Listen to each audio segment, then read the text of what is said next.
चीन ने पिछले 2 साल से पहले से चीन 2 साल से हिंदुस्तान की धरती पर अंदर घुसा हुआ है। प्रधानमंत्री जी ने 2 साल पहले कहा था कि ना कोई घुसा हुआ है ना कोई घुस आया है। उसी मामले पर आज श्री गौरव गोगोई जी आपको संबोधित करेंगे। गौरव जी। धन्यवाद दोस्तों।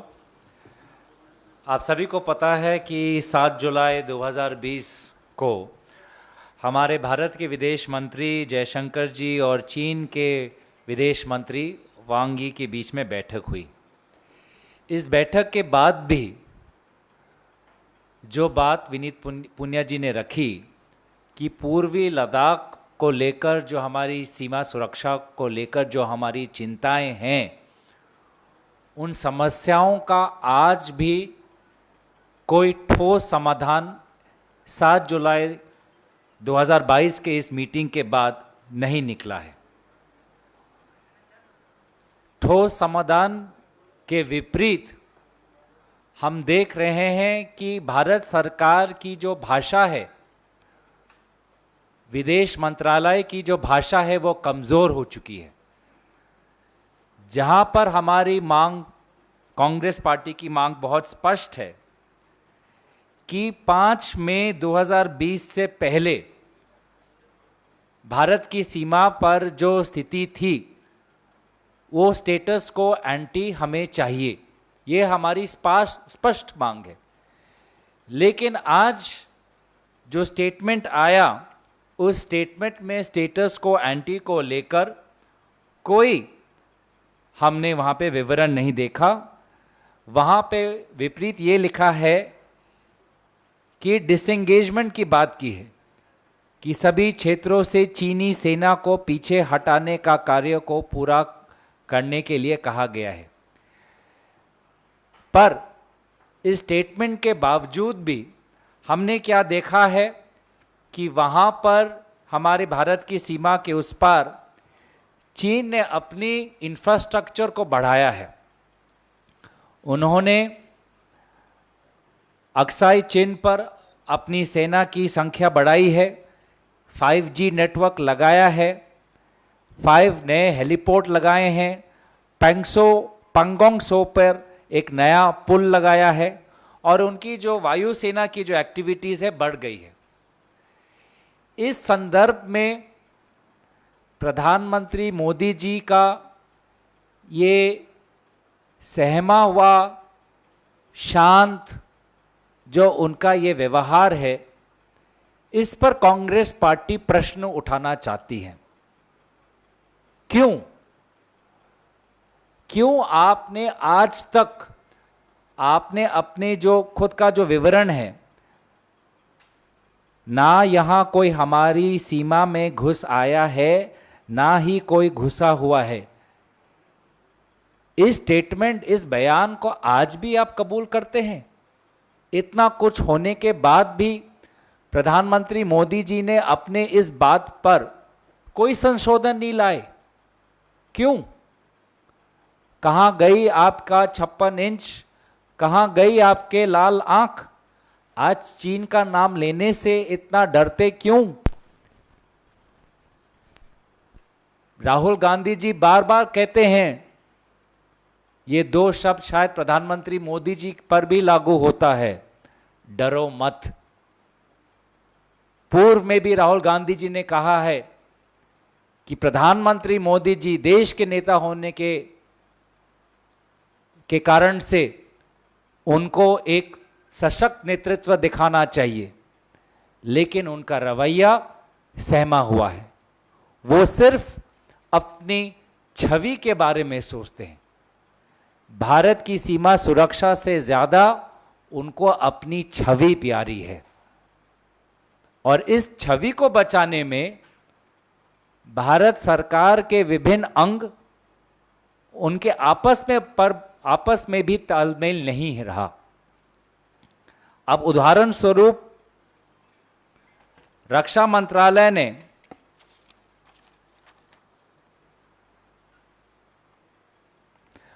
अगस्त के 2020 पर अपने ही वेबसाइट पर एक डॉक्यूमेंट रखा था जिसमें उन्होंने खुद कबूल किया कि चीन ने कुंगरंग नाला, गोगरा और पांगोंग सो के उत्तरी पार्ट में चीन की सेना घुसी हुई थी, लेकिन प्रधानमंत्री जी की छवि को बचाने के लिए, उनके झूठे बयान को संरक्षण करने के लिए, देने के लिए रक्षा मंत्रालय ने उस डॉक्यूमेंट को अपने वेबसाइट से उतारा।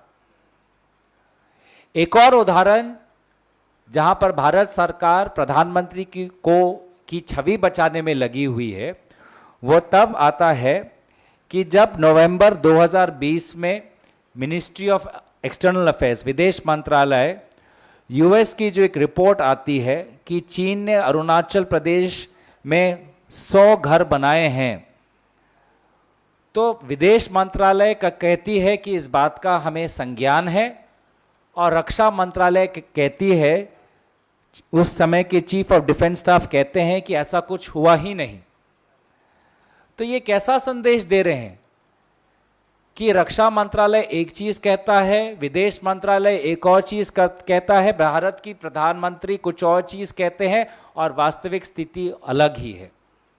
तो ये क्या संदेश जा रहा है हमारे भारत की सीमा सुरक्षा बल को?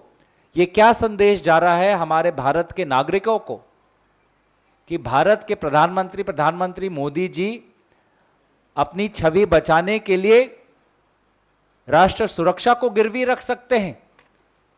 और ऐसा क्या विशेष लगाव है चीन के साथ? उन्होंने चीन के सरकार के साथ 18 बार उनकी मुलाकात हुई है। शी जिनपिंग के साथ, राष्ट्रपति शी जिनपिंग के साथ 18 बार उनकी मुलाकात हुई है। 4 बार तो स्वयं मुख्यमंत्री के हिसाब से गए हैं, 5 बार तो प्रधानमंत्री के हिसाब से गए हैं।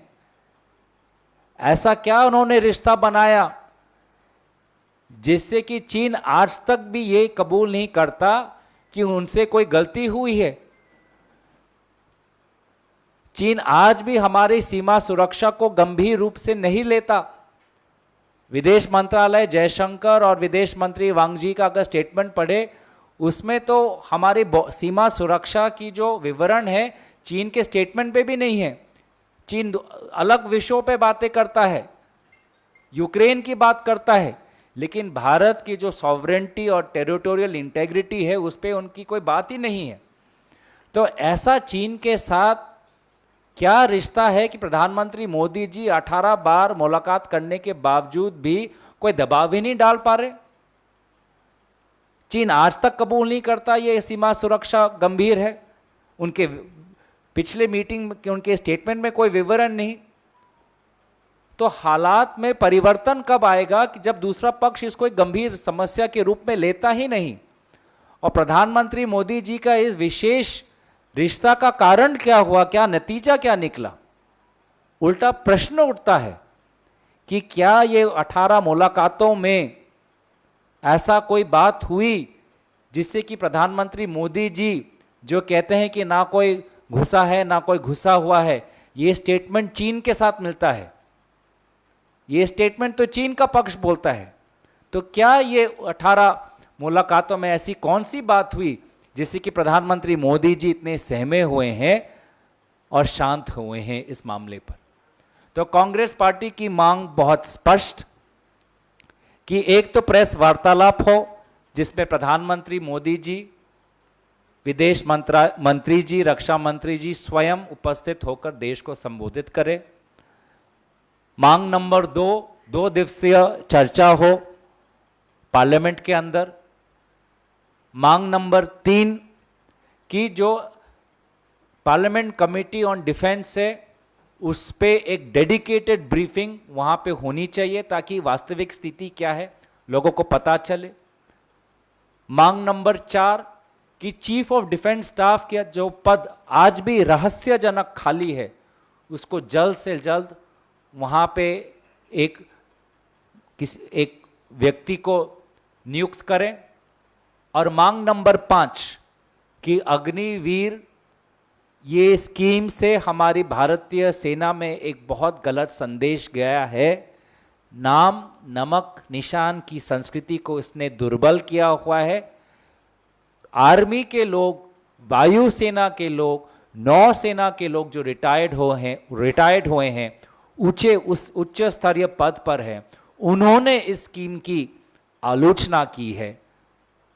जिन्होंने स्वयं देश के लिए त्याग किया है, बलिदान किया है, सीमा पर वो खुद रहे हैं, उन्होंने देश की वास्तविकता को समझा हुआ है, ऐसे व्यक्तियों ने इस स्कीम की आलोचना की है।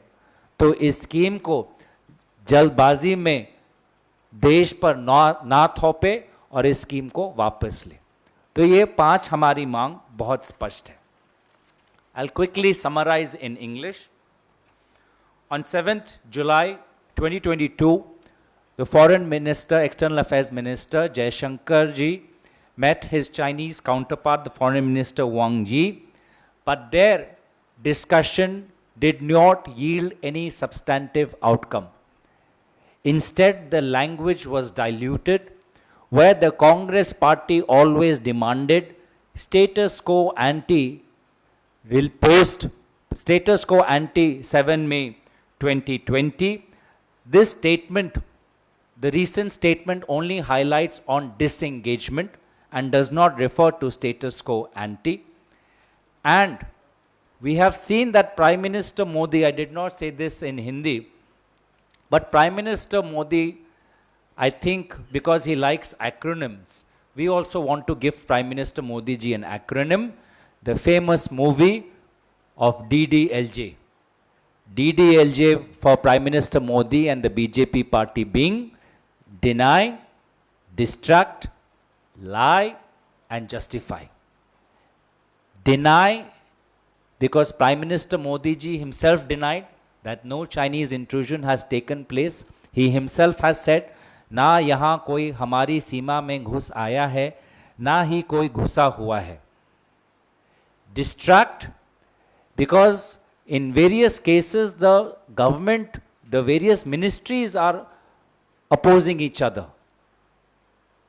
The Defense Ministry uploaded a statement on its website saying that yes, contrary to what the Prime Minister has said, Chinese transgressions has taken place in Kungrang Nala, Gogra, north bank of Pangong Tso Lake. This was done in 2020. It was forced to take down.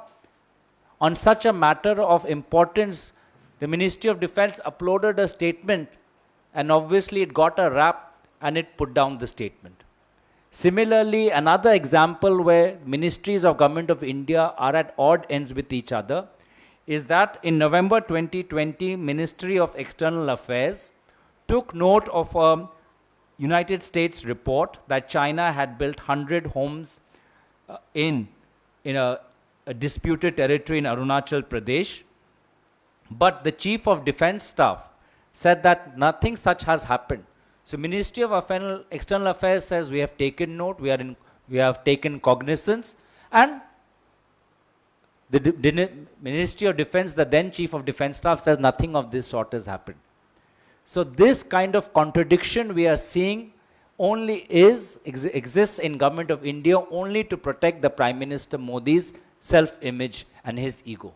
And it is quite unfortunate that on a matter of national security, the image of Prime Minister is more important to him and his government than our national sovereignty and our territorial integrity. It is unfortunate. And it begs the question, why? Why has the Prime Minister given this special status to China, despite meeting President Xi Jinping 18 times, visiting China numerous times, 4 times as Chief Minister, 5 times as Prime Minister? Why is the Prime Minister Modi unable to put any pressure on China? Because China, if you see in its recent statement post 7 July, does not even take India's concerns seriously. They don't even bother to acknowledge India's demand. They have made no reference to Ladakh.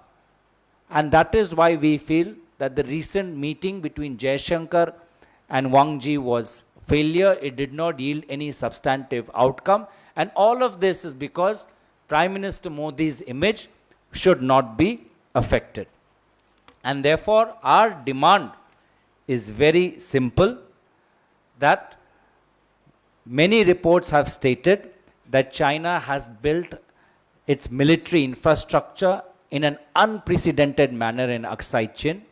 We have seen 5G networks in the LAC, 5 new airports, a large bridge across Pangong Tso, and a notable increase in air activity. So we have seen the Chinese building up its infrastructure, and Prime Minister Modi continues to remain a passive spectator. And therefore, I would repeat the advice that Rahul Gandhi ji often gives to his fellow countrymen: Prime Minister, daro mat, don't be afraid.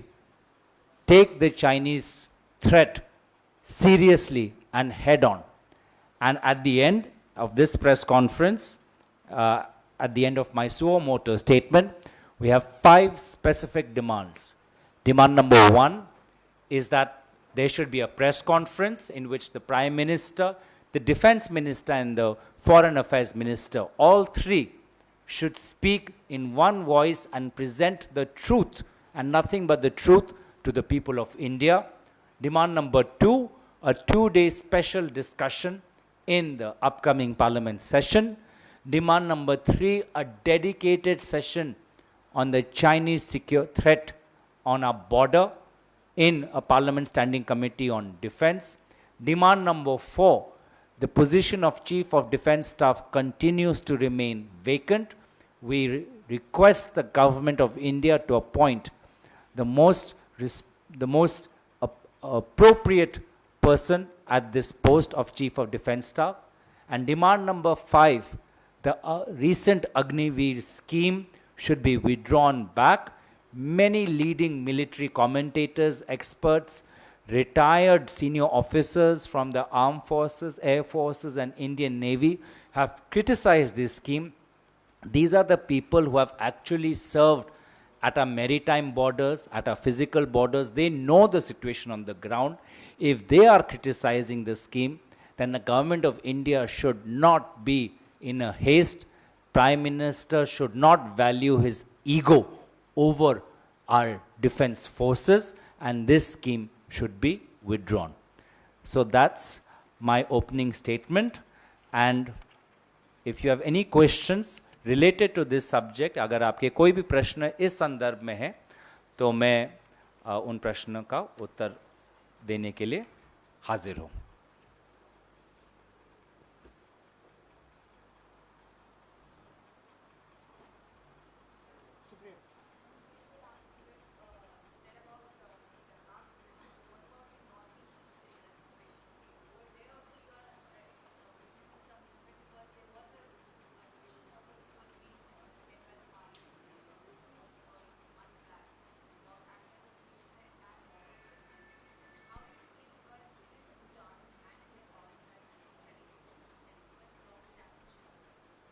We take the Chinese expansionist efforts very seriously, whether across the entire border of our country, whether it's the Northeast or whether it's Jammu Kashmir or Ladakh.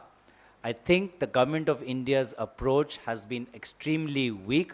Prime Minister Modi specifically has been very facile and docile on this approach. In fact, Rahul Gandhi ji in the past has said the Prime Minister Modi has been extremely docile, and therefore it sends a very wrong message that the Prime Minister and his entire machinery, instead of pressing on the Chinese to acknowledge the seriousness of our demand, has completely failed to do so.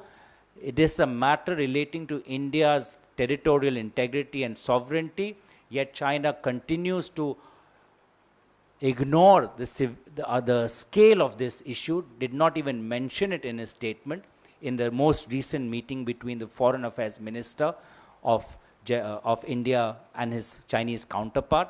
And for all these reasons, I again reiterate our 5 demands: press conference by Prime Minister, Defense Minister, External Affairs Minister, dedicated discussion with the Parliament Standing Committee on Defense, a dedicated 2-day discussion in Parliament, appointment to the post of the Chief of Defense Staff, and the withdrawal of the Agniveer scheme, because at this point, when we are engaged in this conflict with China, the government of India cannot afford to take any step which will destabilize the morale of our troops.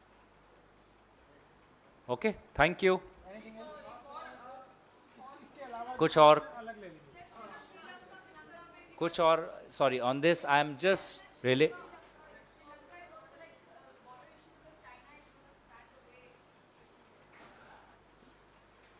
again to the policy of protecting the Indian neighborhood, especially South Asia.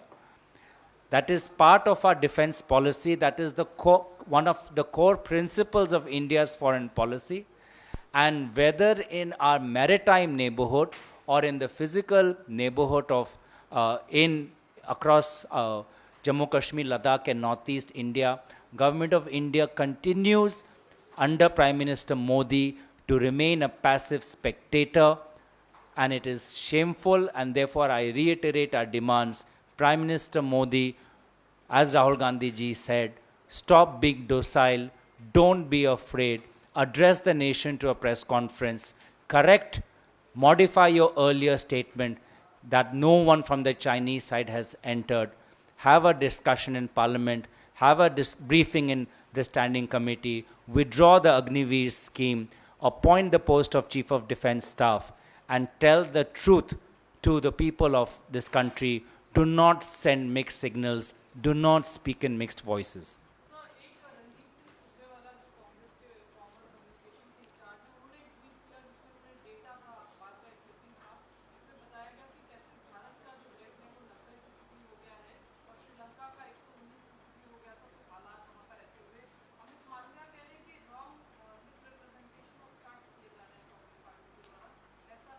I'll reiterate, इस press conference में जो हमारा मोटो statement है, चीन के साथ जो भारत की जो राष्ट्रीय सुरक्षा है, उसी के संदर्भ में मैं प्रश्न लेना चाहूँगा. इसके अगर अलावा आपकी कोई भी प्रश्न है, उसको हम अलग से उसका हम उत्तर दे सकते हैं. धन्यवाद.